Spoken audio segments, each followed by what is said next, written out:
The accounting equation is simply a mathematical formula that reflects the balance sheet of a company. Sometimes people say it shows the funding model of the company. That is, what assets does the company own and where did it get the money for these assets?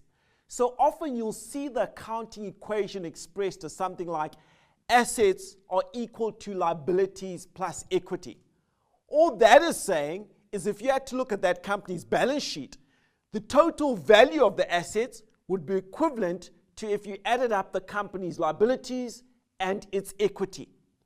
The balance sheet and the accounting equation would effectively be telling us where the company has gotten its money from, i.e. borrowings or liabilities, and shareholders' contributions or equity. Secondly, the balance sheet and the accounting equation would reflect how this money has been applied to the asset base of the company. For instance, how much of it is in land or property or stocks, etc. If a company, for instance, was newly formed and raised 100 million in the form of ordinary shares, the assets of the company would be 100 million in cash, while the liabilities would be 0. And the equity would be 100 million.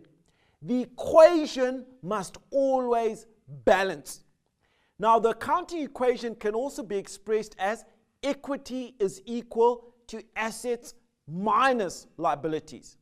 So, for example, if a company had been operational for 15 years, it could have equity of 500 million MAC dollars, assets of 700 million MAC dollars, and liabilities of 200 million MAC dollars.